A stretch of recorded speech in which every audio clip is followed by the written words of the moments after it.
Por que a igreja estava rachada? Percebe? Uns diziam, eu sou de Paulo. Outros diziam, eu sou de Apolo. Outros diziam, eu sou de Pedro. E o quarto grupo, o grupo espiritual, falava, vocês seguem só homem. Meu Deus do céu, que carnal vocês são. Nós somos de Cristo. Esse grupo foi repreendido pelo apóstolo Paulo. Porque quando esse grupo fala, nós somos de Cristo, nesse contexto, eles querem dizer que eles não precisam servir e obedecer a Paulo, nem a Apolo e nem Pedro. Eles não estão debaixo de autoridade humana. Eles são somente de Cristo. Não tem um grupo assim hoje? Não tem vários grupos assim? Quantas pessoas você escuta falar, irmãos? Eu não sigo o que Paulo falou, eu sigo o que Jesus falou, principalmente quando você fecha elas ali, empurra na parede. Fala, não, se Jesus está contra Paulo e Paulo contra Jesus, eu fico com Jesus. Era igualzinho estava acontecendo na igreja de Coríntios. Igualzinho acontece hoje. Cada pregador desse representa um ponto. Mas na igreja de Coríntios, que eu quero falar para vocês, era o seguinte. Talvez vocês não saibam, mas lá na igreja de Coríntios não tinha só gentios incircuncisos que entraram para fazer parte da nova aliança diretamente. Não tinha. Na igreja de Coríntios tinha muitos gentios circuncidados na carne, que faziam parte da primeira aliança. Você pode falar isso para alguma pessoa, na verdade para a maioria, e elas vão sentir um choque. Ela fala, mas que história é essa? Não, irmãos, não é história nenhuma. Isso está escrito. É você que não consegue ver. Mas veja bem, isso justifica o porquê uns falavam eu sou de Pedro. Porque Pedro, ele pregou primeiramente para os gentios, mas Deus não separou ele para pregar para os gentios.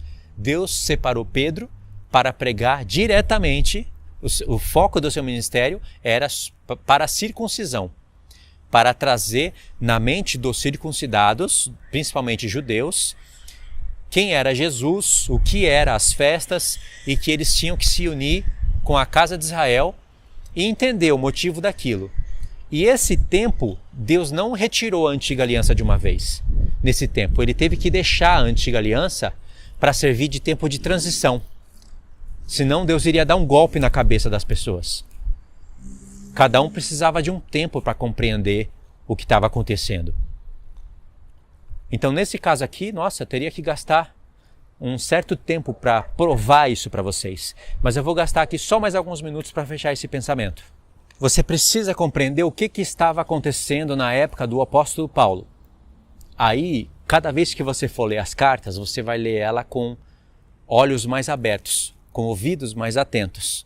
E aí você vai poder entender melhor ainda como agir no nosso tempo aqui. Porque quando Deus planejava todas aquelas coisas ali no tempo dos apóstolos, ele pensava no nosso tempo.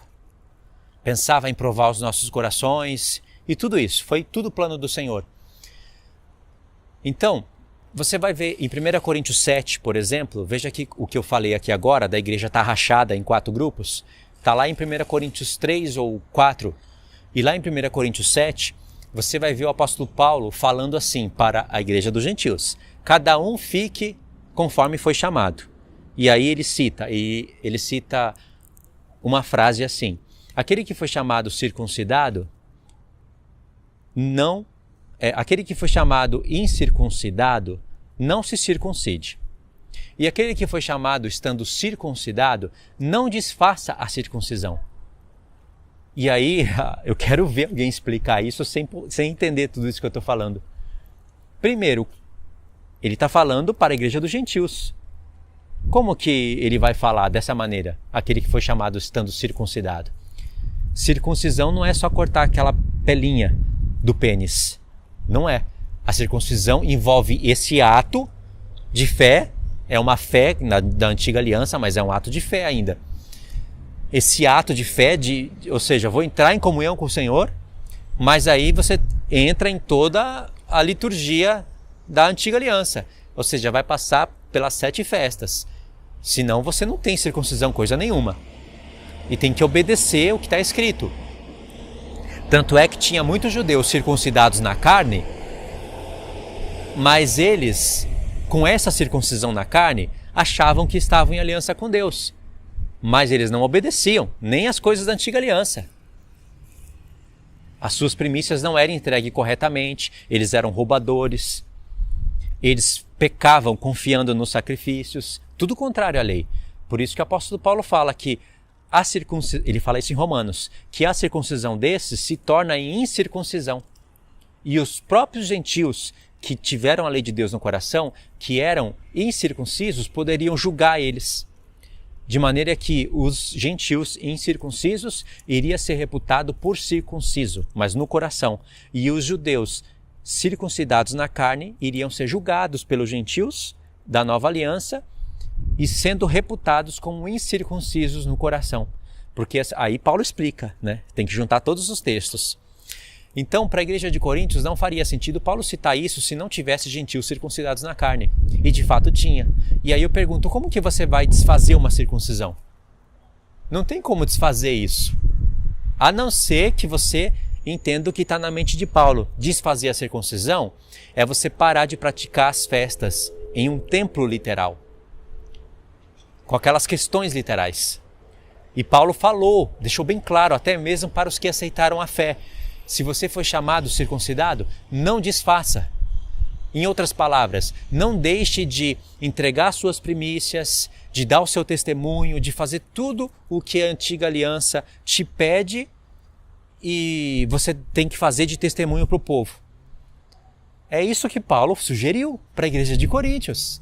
Para os que foram chamados circuncidados, mesmo na fé e conhecendo toda a espiritualidade do assunto, para testemunho, eles não poderiam abandonar essa prática, porque eles não conseguiriam mais pregar a Cristo se eles abandonassem.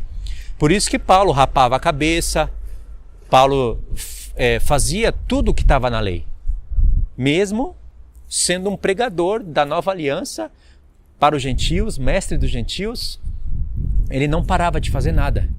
E esses textos são usados, são pincelados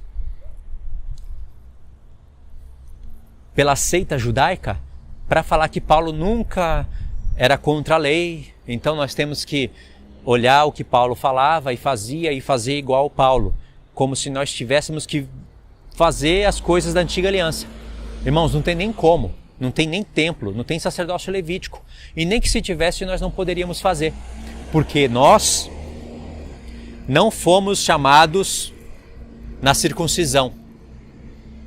E aqueles que estavam incircuncisos, jamais era para se circuncidar. Senão era como se você estivesse invalidando a obra de Cristo. Se entrar na circuncisão significa ir para a Páscoa, para a Asma, para a primícia, a Pentecoste, levar os seus frutos da terra como dízimos para Deus. Para isso, você receber o que a lei de Deus te falava, aquele que fizer essas coisas por elas viverá, e receber a justificação, aspas, uma vez por ano, então Cristo veio morrer para quê? É esse o ensino do apóstolo Paulo o tempo todo. E ele falou isso para a igreja de Coríntios. Por isso que muitos falavam, eu sou de Pedro. Eles estavam inclinados, irmãos, a voltar para o judaísmo. Você vê aspectos disso dentro da carta, da própria carta de Coríntios. Por isso que o grupo falava, eu sou de Pedro. Porque Pedro era ministério da circuncisão. E outros de Paulo. Não, eu sou do ministério da nova aliança. A lei não serve para nada. E Paulo fala muitas vezes que a lei tem serventia. E outros falavam, eu sou de Apolo. Eu gosto de pregador fervoroso, de pregador que convence publicamente, cheio do Espírito de Deus, que não fica falando nem de uma coisa nem de outra. Irmãos, o apóstolo Apolo, ele era o que era o que estava escrito, homem poderoso nas Escrituras, cheio do Espírito Santo, fervoroso. Tudo isso ele era. Agora, por que ele não escreveu nenhuma carta? Ele poderia escrever. Apolo não era mestre como era Paulo, irmãos. Apolo não tinha tanto conhecimento como tinha Paulo. Então a obra de Apolo ficou lá, naquele tempo. A obra de Paulo ficou para todas as eras. Está aí a diferença entre um e outro. E mesmo assim, Paulo, ele repreende essa igreja, esse grupo carnal de divisão, e principalmente os que falavam que eram de Cristo. Porque nesse contexto eles estavam falando que não seguia homem nenhum. Não seguia nem Pedro, nem Apolo, nem Paulo, eles seguem Cristo. E Paulo repreendeu esse grupo. Porque o certo era falar o que Paulo falou. Alguém morreu por vocês crucificado? Paulo morreu crucificado por vocês? Quem que é Paulo e quem que é Apolo? Aí Paulo tira Pedro da explicação e fala quem que é Paulo e quem que é Apolo. São servos que precisam do mesmo sacrifício do Senhor e que trabalham aqui a favor de vocês. Um plantou, o outro regou, mas quem dá o crescimento é Deus. Paulo está falando, eu plantei, Apolo veio e regou, mas quem dá o crescimento é Deus. Todos eram um. Por isso que Paulo fala da Santa Ceia, que todos nós somos um só pão. Por isso que Paulo explica que num corpo há muitos membros. Ele vai explicando. Pode ver, esse assunto de Paulo e de Pedro e de Apolo está no capítulo 3, se eu não estiver enganado, ou no 4. Mas quando chegar lá no capítulo 6, eu vou verificar isso porque eu estou falando de cabeça, Paulo chama o assunto de volta, como se ele não tivesse abandonado o assunto. Ele fala, irmãos, essas coisas eu escrevi figuradamente a respeito de mim e Apolo, para que ninguém ultrapasse o que está escrito. Ou seja, muitos textos depois, parece até que Paulo tinha esquecido esse assunto, ele mostra que ele estava com esse assunto na mente ainda. É assim que você tem que ler Coríntios, não dividido por capítulos, mas por perícopes,